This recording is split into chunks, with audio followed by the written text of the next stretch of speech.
Alors jusqu'ici dans nos tutos précédents, nous avons appris tous les accords classés, accords triades, accords de septième avec leurs renversements, leurs extensions et tous leurs enrichissements, ainsi que toutes les gammes qui vont donc nous servir à improviser. Autrement dit, les gammes classiques, les modes et les échelles. Donc si vous les avez travaillées et dans toutes les tonalités, nous allons nous intéresser aujourd'hui aux relations entre les gammes et les accords. Autrement dit, la question va être quelles sont donc les échelles, les gammes que l'on va pouvoir utiliser sur tel ou tel accord. Pour cela, donc, il va falloir donc considérer les différentes couleurs d'accords. Celles que nous avons vues, par exemple les accords de septième majeur, mineur, dominante, demi-diminuée, diminuée et suspension. Alors on va toujours prendre Do comme base et on va commencer par l'accord de septième majeur. Donc on va plaquer ici à la main gauche et on va voir quelles sont les échelles que l'on pourra utiliser donc sur cet accord de Do majeur 7. Il y aura tout d'abord le mode ionien, comme on l'a déjà vu. Donc le mode ionien, c'est la gamme en fait de Do majeur. Et nous aurons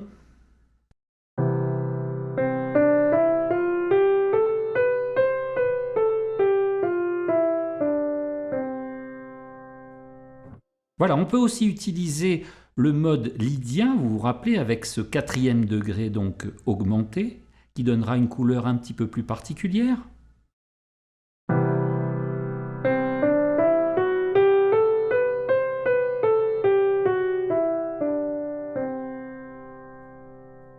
Toujours sur cet accord de septième majeur, nous aurons également le mode pentatonique qui pourra bien fonctionner.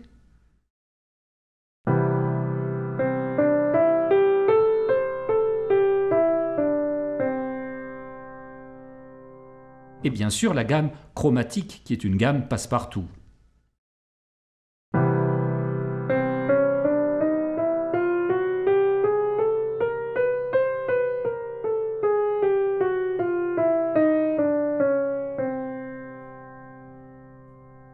Voilà pour l'accord de septième majeur. On passe tout de suite à l'accord de septième mineur qu'on va plaquer ici à la main gauche et donc de la même façon voir quelles sont les gammes qui peuvent effectivement se jouer au-dessus de cet accord.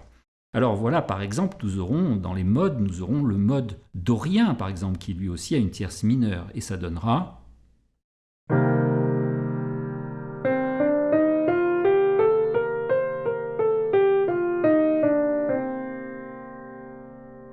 son mode jumeau, le mode aéolien, qui lui aura, on l'avait vu, une sixte mineure en plus.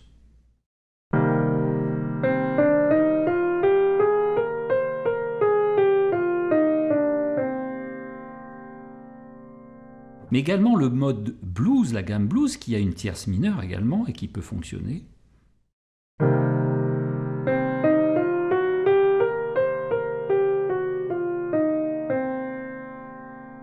Et toujours notre gamme chromatique passe-partout.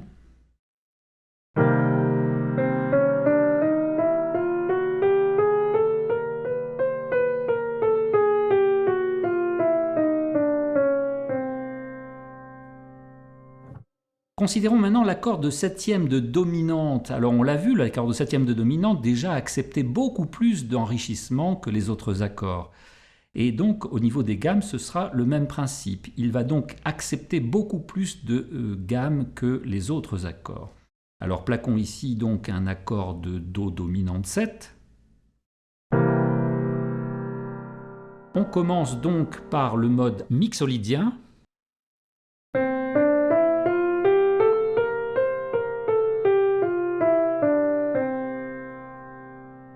Ensuite, on pourrait travailler aussi sur un mode pentatonique, par exemple.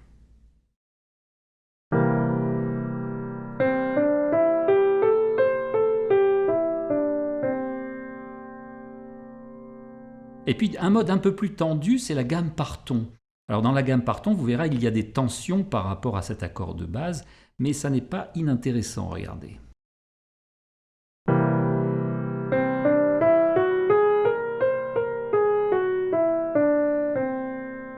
Ici, on se rend compte qu'effectivement, dans cette gamme par ton, on aura le Fa dièse qui sera en fait une extension 11e augmentée de Do 7. Ici, un Sol dièse ou un La bémol, la quinte augmentée ou la 13e mineure. Et puis notre 7e mineur, ici le Si bémol. Ensuite, nous pourrons également avoir, par exemple, une gamme diminuée inversée.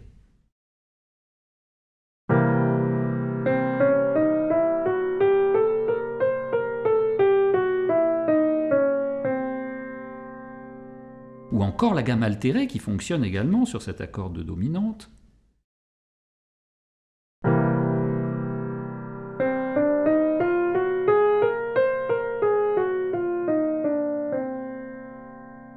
Bien sûr, la gamme blues, qu'on n'oubliera pas, puisque la gamme blues avec sa tierce mineure va effectivement mettre en valeur la blue note, le mi bémol ici, cette tierce mineure qui va être au-dessus ici de notre tierce majeure et donner cette couleur blues.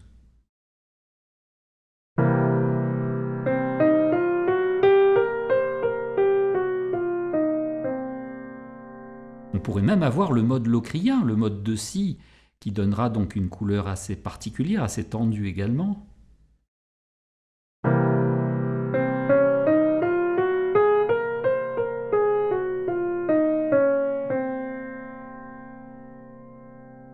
Voyons à présent l'accord demi-diminué.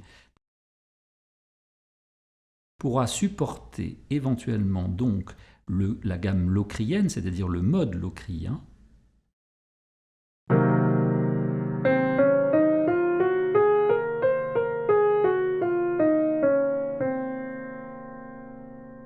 Mais également la gamme diminuée inversée qui fonctionnera également avec son alternance de demi-ton et de ton.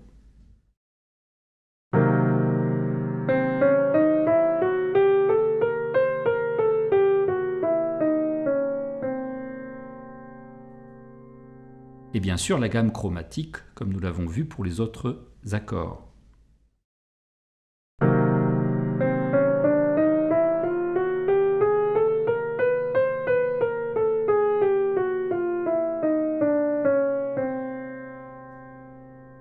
Passons maintenant à l'accord de septième diminué avec sa succession de tierces mineures. Nous aurons également la possibilité de mettre le mode locrien, le mode de si.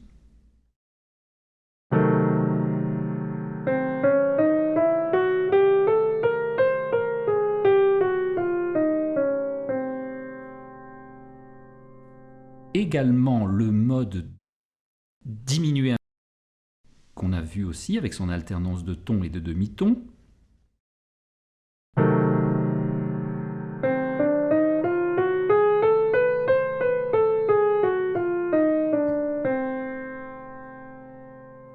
Et enfin le mode donc altéré.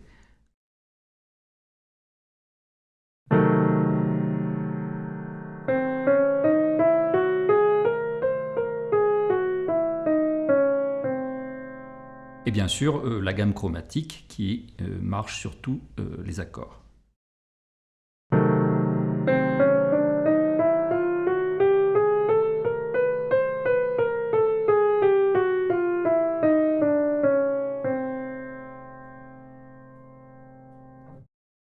Voilà, les relations gamme-accord sont très importantes parce que c'est l'une des bases essentielles de l'improvisation. Alors donc je vous conseille donc de les pratiquer de la même façon que pour les accords et les échelles, c'est-à-dire dans toutes les tonalités et à toutes les vitesses. Voilà, parce que évidemment, c'est cette base qui vous permettra ensuite d'improviser jazz et qui fera l'objet donc de nos prochains tutoriels. Voilà, si vous appréciez nos tutoriels, vous avez la possibilité de télécharger donc les e-books complets et leurs exercices correspondants avec un grand choix donc de matières musicales. Le lien direct est dans la description de la vidéo.